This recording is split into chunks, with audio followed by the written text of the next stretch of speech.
Hi, welcome to episode 306 of The Corner of Knit and Tea.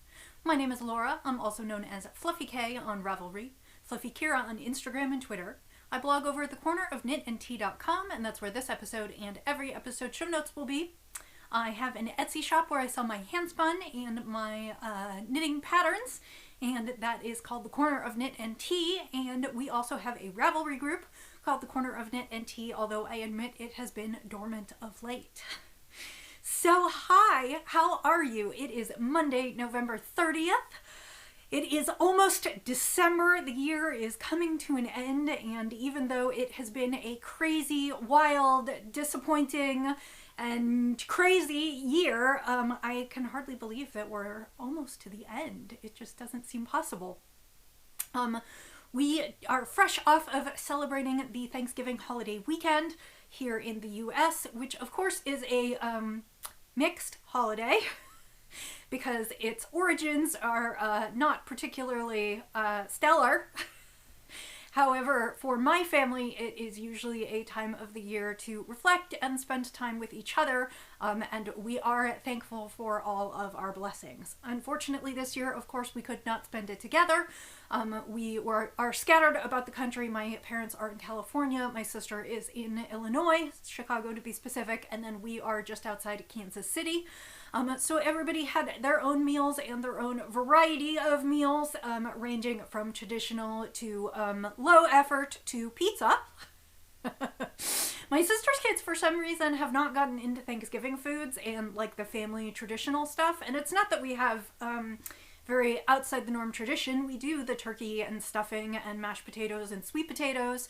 And the kids, for some reason, don't want to eat it. So this year my sister decided not to fight with them and just they made pizzas. So, but hopefully together we will, next year we will all be together. It has been exactly a year now since I have seen all of my family. We had some trips planned for the spring, which of course got canceled once the pandemic took hold, and so it's been a long time since we've seen each other.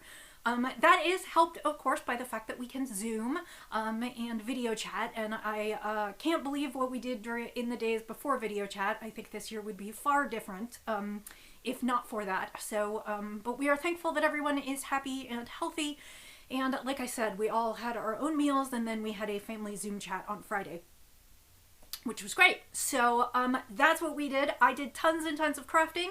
If you have seen my Instagram feed for the last week or so, you'll know that I have been on a hat kick, and I will talk about all of those with you. I finished some projects, and I am on the eve of casting on a ton of new things. I didn't actually bring all of them to show you. I'm going to show you the projects that I'm sort of finishing out, and then next week I will bring you all the new things that I have cast on and am working on. So I hope that if you celebrated, you had a lovely, safe holiday. And for those of you outside the United States, I hope you also had a lovely week and weekend and are refreshed for the new week. My week is going to be kind of crazy at work, but I am stopping to film about 2:30 this afternoon. I have some meetings later today, so I thought I would just sneak this one in. So let's get started. Today I have switched to holiday teas, not that I wasn't drinking them before. This is Bird and Blend Tea Co. Bonfire Toffee, and it's in their Christmas packaging. I don't know whether it's a holiday offering or what. It is a couple different kinds of black tea, cinnamon, air-dried apple, safflower, and natural flavoring. So it's caramel and apple with black tea. So that is Bird and Blend. I've tried several of their teas and quite like them. And I am drinking this one today in my Hershey's mug from Hershey, Pennsylvania. And I was just thinking that this is about the time, I guess it was a little bit earlier. I think we went in October rather than November. But this is about the time we went to Hershey a couple years ago when we were traveling for my husband to run a half marathon in Bethlehem, Pennsylvania. So that is what I'm drinking today. Well, that's really good. I added just a touch of sweetness to it, and it says it is Sri Lankan black tea, and then Lapsang Souchong black tea, and then, like I said, it's got cinnamon and dried apple. I could smell the dried apple quite a bit in the cinnamon, and it's just really delightful. That's going to be a good spiced one to enjoy. So that ought to give me a kick this afternoon that I need. So, the first thing about November is that it is NaKniSweMo. That is National Knit a Sweater Month. And I have a completed sweater to show you. It is 99% complete. All the knitting is done. All the ends are woven in. It is washed and blocked. The only thing missing is the buttons, and that's because this is a sample and we ordered the buttons this week, but they are not here yet. I am still calling it a sweater for the books, even if I have to put the buttons on later, because they are not here. And I knit the Mayuga cardigan by Hohi Locatelli. It was a pattern in Malabrigo Volume 6. It originally called for Malabrigo Rios, but I knit it in Zen Yarn Garden Superfine DK, which is, I believe, 100% superwash merino, in the colorway Silver Moon, which is this great tonal gray, and you can see some of the tone in it. The cardigan has an all-over textured stitch pattern, and it is a nice long cardigan with long sleeves, and then broken rib edgings, cuffs, hems, etc. And it is washed and blocked. I steam blocked it actually, and I have taken a few photos of it. I haven't taken photos outside, but I will do that once I get the buttons. So for all intents and purposes, this sweater is finished. I finished it, I think on Tuesday night, and then worked on hats and a few other things for the rest of my holiday weekend. It was 63,879 stitches, so it meets the 50,000 stitch count, even though I'm not eligible for prizes. And I'm a little sad that this one isn't staying with me, both because I actually really like the pattern and I might knit it myself again, and because most of my NaKniSweMo sweaters are for me, and mine didn't work out this month, and this one will go back and live with Zen Yarn Garden. So even though I knit a sweater this month, I'm not going to have anything to show for it when I'm done, except for the pictures. The pattern was fairly well written. I did talk about a few of the details that I changed in last week's podcast. You can either catch up on that, or you can check my notes on my Ravelry project page for the things that I did differently or would change in the future. There were just a few. For the most part, it was quite well done. The only thing that I really thought was not right was the button band instructions. I think are a little bit off.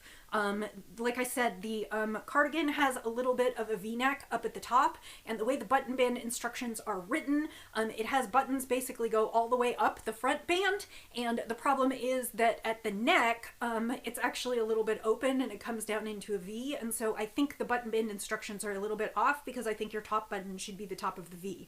So that's something to note. You might just read through those, check if there are any errata. I forgot to check if there were errata, but I know that it was a little weird when I was knitting it.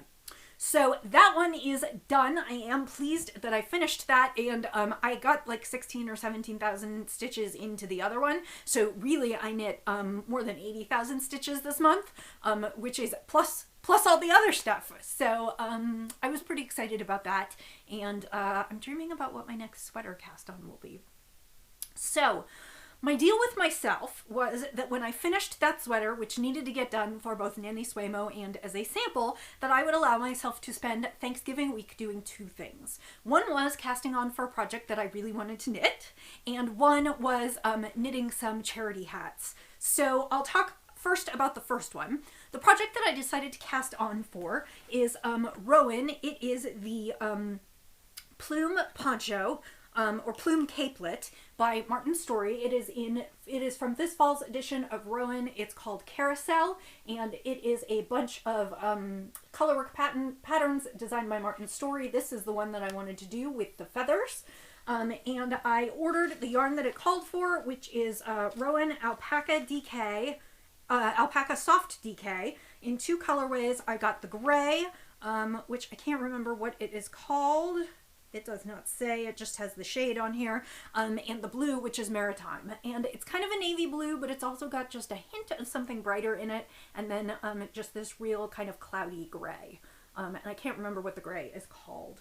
And so I ordered it and I started, and contrary to my thought, the capelet actually starts at the bottom and works up. So I cast on for the bottom. It is 400 some odd stitches for the bottom cast on, and I should say that the pattern comes in two sizes. It's kind of a two sizes fits all, which is not a huge size range, but is enough for me. So I, Not as much size inclusivity as I would like. I could definitely find something to fit myself, but I know that if you're outside the normal, I shouldn't say normal, if you are outside 5 or 6 sizes that the Craft Yarn Council kind of puts in its central section, then this is not a great effort. So I am knitting the smaller of the 2 sizes because it's already meant to be a little oversized, and I think that will accommodate my bust just fine. And as I said, it starts at the bottom up, so basically you're casting on a huge number of stitches and then you're doing decreases, and you've got quite a bit of plain knitting before you get to the color work. So that's basically what I worked on this week. And as you'll see, I'm a few inches in. I'm not even terribly far in. I finished all the ribbing and I have maybe an inch or so, maybe an inch and a half done on the body. And that's actually coming out a little bit brighter blue than I think it is, but that's fine because it lets you see what's going on. And so I am just working on the boring part of this. I have to say the yarn is super nice. I generally find alpaca a little bit itchy, and this is not itchy at all. The Alpaca Soft DK has 70% virgin wool and 30% alpaca, and it really is quite soft. I do see a little bit of the alpaca, the longer stapled hairs that come out of this a little bit, and it is a little bit fuzzy, and that is okay. I think it's going to be okay even wearing it, and I will be wearing it over something, but I don't even find it terribly scratchy against my neck, and it feels very soft to work with. It's very nice to work with, like I said, and again, I'm just in the really boring part of the pattern, which is I need to knit for, I think it said 11 centimeters, which is a little over 4 inches from the ribbing at the bottom, and then I'll go into some of the color work charts. So that's going to be boring for a while, and it's probably also going to get put away for a little bit. I do want to work on this, although I admit I kind of got on a hat kick this week, and we'll talk about that in a minute. So I will probably pull this out over kind of my Christmas holidays if I finish everything else that I need to get done for the month. I have a bunch of samples and some test knits and a bunch of stuff that really needs to, one more Christmas gift that needs to get done this month, and so I'll be focusing on those, and then I hope to pick this up and work on this towards the end of the year. It would be great if I could finish it before we go into the new year, but if I have to finish it in January, that's really not a problem. This was just something for me and something kind of fun and to spoil myself with a little bit, and I'm very excited that I have it cast on. I'll be more excited when I get to the color work part. I really thought that it was going to be top down, and so I was going to do all the color work fun and then just do the stockinette, and so I was a little disappointed. Not disappointed in the sense that actually if you start from the bottom and you cast on the million stitches and then you kind of work up, everything goes faster as you go, so that's probably the best way to do it, but I was a little disappointed that all I had was real plain knitting this weekend, because I think I probably would have gotten through, it would have excited me more and I would have done more work on it this past weekend if there had been some color work in it. So we shall see, but that is the status of that. So let's talk about hats. One of my clients is a yarn store by the name of Sealed with a Kiss. They are in Guthrie, Oklahoma. They are also online, and they are doing a hat drive every year. They collect hats to support a local program to them for that supports children, disabled children, and children with I guess I really shouldn't speak to, it's called Sooner Success, and they help families of disabled children finding resources that they need. And one of the things that the yarn shop does is they take up collections of hats, and normally what they do is on Halloween they pass out the hats to people instead of handing out candy. This year they did not pass out the hats in the community event downtown because they canceled the community event because of the pandemic, but they have been delivering hats everywhere to churches and schools and a variety of other locations, and they have already gotten over 2,000 hats made and delivered. And they have more and more requests, so she was telling me, the owner was telling me a few weeks ago about how they could really use some more hats, and I thought, you know, why don't I just pick up some leftovers, see what I've got, and knit some hats. So last week, I think I showed you the first one that I did. which was this one, which was in the leftovers from Roxy's hat and scarf set this year. And this was Barocco Ultrafine Wool Superwash, and it was in the colorway Butternut, and I held the strands doubled. I used the Barley Hat pattern by Tin Can Knits from the Simple Knits collection, sort of for a stitch count and to give me some guidance on how long to knit before doing the crown increases and for the crown increases. Of course, the Barley Hat actually has a garter stitch section, which I did not do, but that's kind of what I used to make these hats. Most of these hats are 80 stitches around and approximately 6 to 6.5 inches tall before I start the crown. I have one baby hat that I did at 72 stitches, and then I have a couple larger ones that I did at 84 stitches. All of these are partials that were left over in my stash. They are worsted or DK, or I've held fingering doubled. So I'm just going to run through them with you. I managed to get 9 hats done in 8 days, which I thought was really spectacular. And it's funny because once I got started combining things, I was like, oh, what else do I have in the stash? What else do I have? What can I use? All of these yarns are superwash. So I do actually have a box of a bunch of yarns that are not superwash that I will probably knit hats out of at some point to donate locally, wool hats for the winter, but this was an easy cause to donate to. All of these hats will go in a box as soon as I'm done. I have the box over there in the corner, and all of these hats will go in that box and will be shipped out to the yarn shop so that they can hand these out.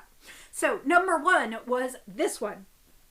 Number 2 was in some leftover yarn from Roxy's crochet blanket. This is Stylecraft DK, and it is, I bought mine from Wool Warehouse, but you can also get it at Lovecrafts. It is in the colorway Magenta, and again, this is, well, this one might be a few stitches shorter. I can't remember. And I used up most of what I had left. Basically what I did is I tried to pick balls that I had enough left that I could knit the hat and then use up whatever was left in the pom-poms. So this one was the Stylecraft DK hat. Next, I pulled out a bunch of scraps in different colors, and it couldn't have gone better if I'd planned it. The bottom, it was a little bit of leftover Cascade Superwash 220, and so that's what I did for the ribbing at the brim.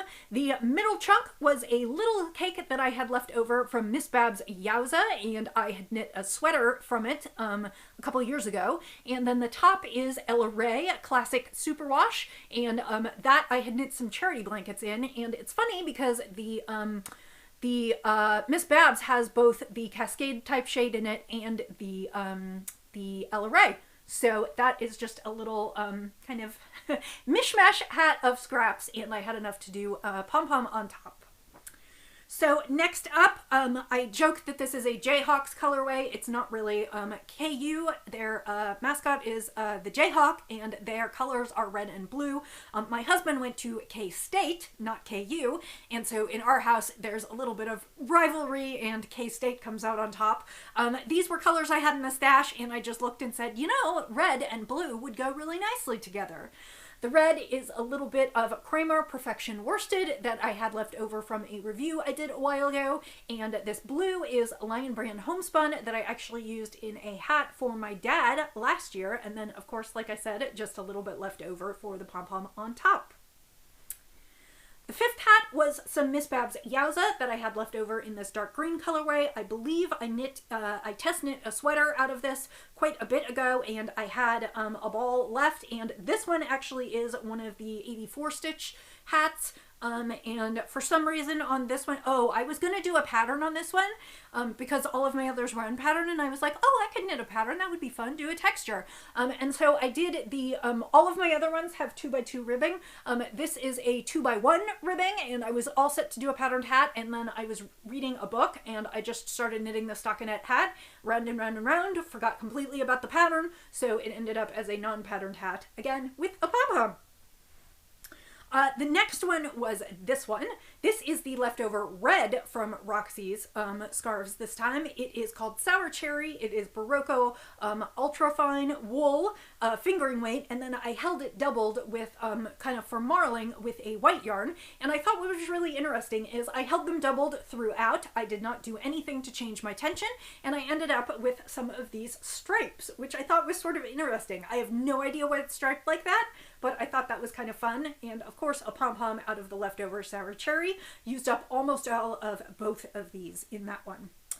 Next up, I put more colors together. So bottom is Treasure Goddess Treasured Warmth worsted in one of her, I think it's, oh, I can't even remember. Her names are Piratical, and I used this for slippers for Roxy and Miles last year. This is my leftover Onyx Fiber Arts. It is, the sky was all purple, and it's what I used for my Empower kerchief. And the funny thing about it is that the yarn pooled. You can see there are darker parts of the yarn and lighter parts of the yarn, and for whatever reason, at 80 stitches, it pooled.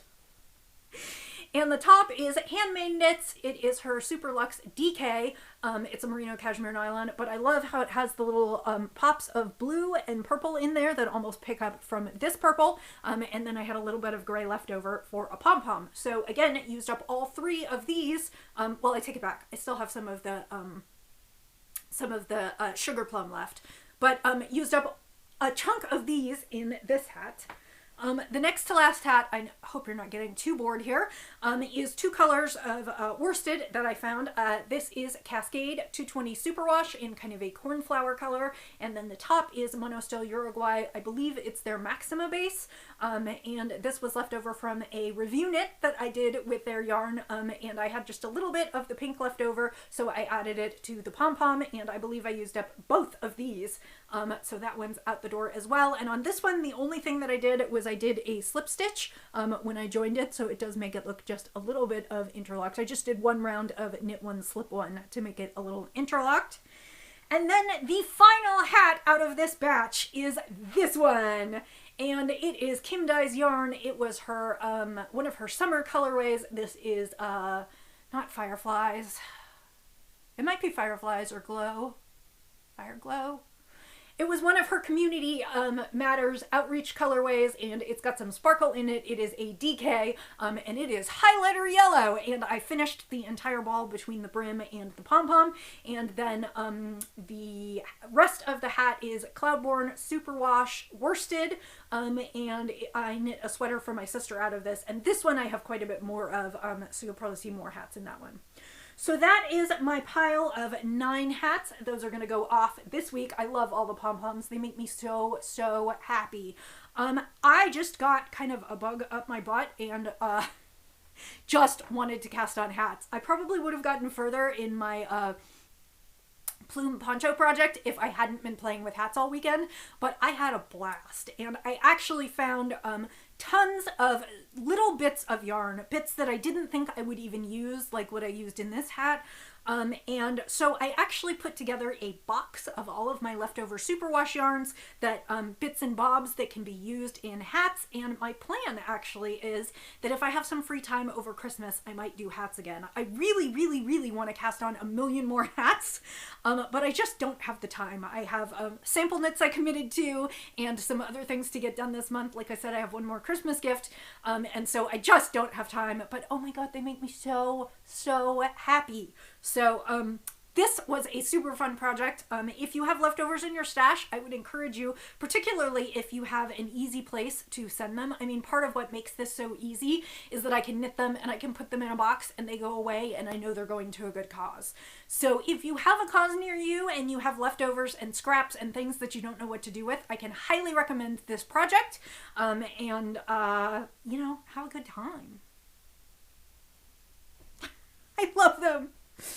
Okay, so sip of tea and then we'll talk about spinning. I should say, I'll just briefly run down the cast on list.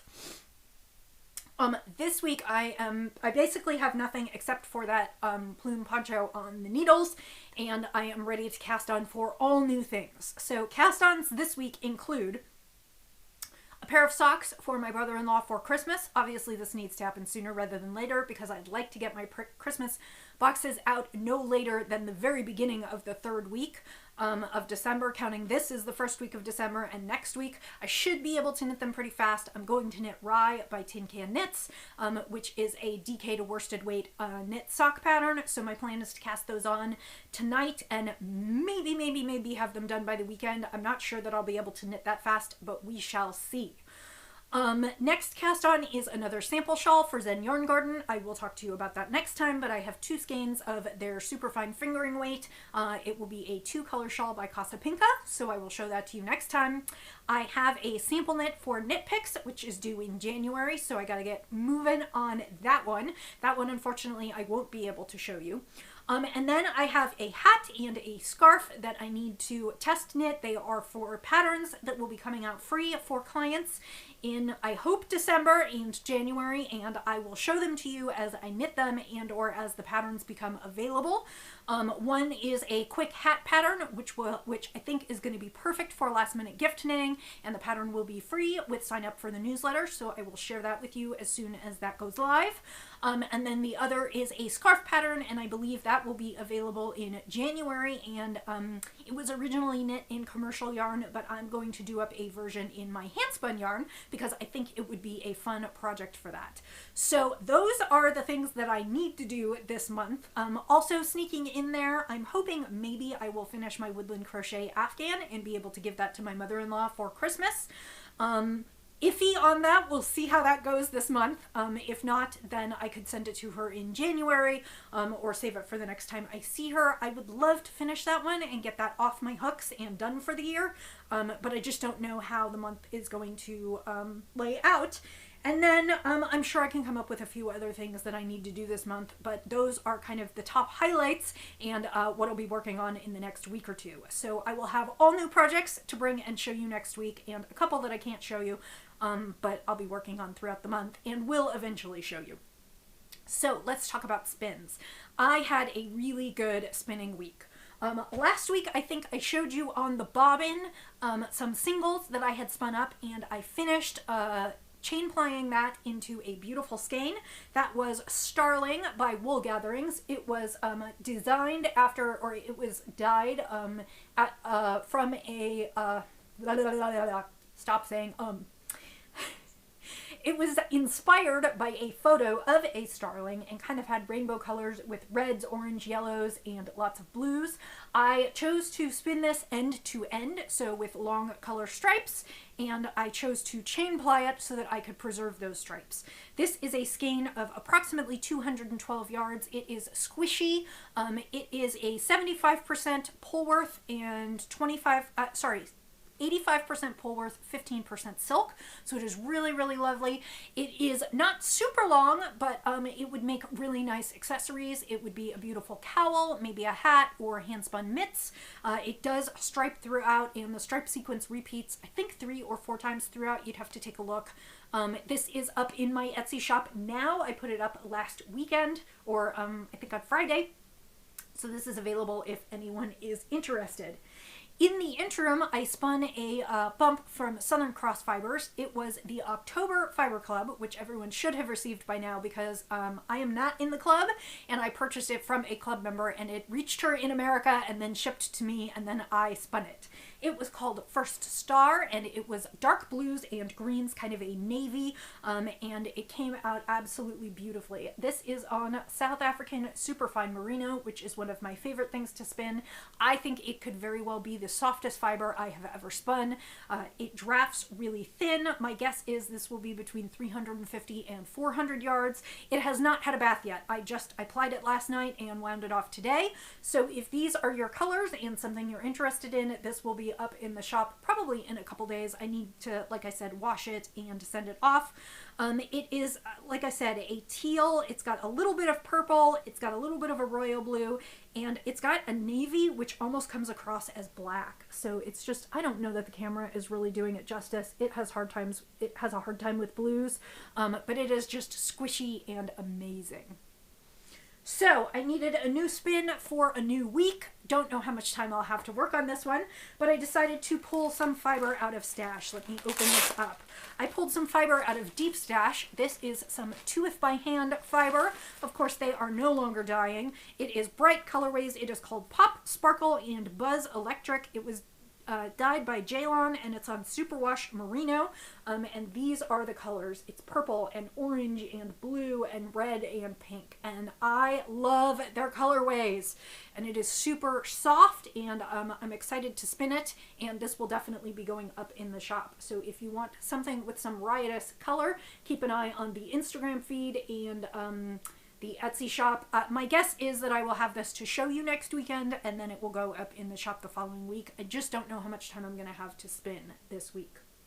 So that is what I've got for you. I hope that you, like I said, had a great week last week, a lovely weekend, and are set up to enjoy another week. This week's going to be a little crazy at work, and then I've got, like I said, a million things to cast on for, so it is the beginning of the month, and I am in high spirits, I hope, and, you know, it's interesting because, I don't like having too many commitments, and I start to feel a little overwhelmed, but I do tend to function best when I have lots going on, and I am just generally more efficient when I have more things to do and have to balance my time more carefully. I feel like when I have less to do, I spend a little bit more time procrastinating or playing games on my phone or, you know, just not getting done what needs to get done. So I am looking forward to having a slightly more packed schedule in the next week or two and hopefully accomplishing a lot. So I hope that you are doing well, that you are healthy above all, and that you are able to enjoy some sense of happiness and peace this holiday season. I wish you the best for this coming week, and I look forward to next week when I'll get to talk to you again. And I will say, as I always do, happy knitting, happy spinning, happy sipping, and I'll see you next time. Bye!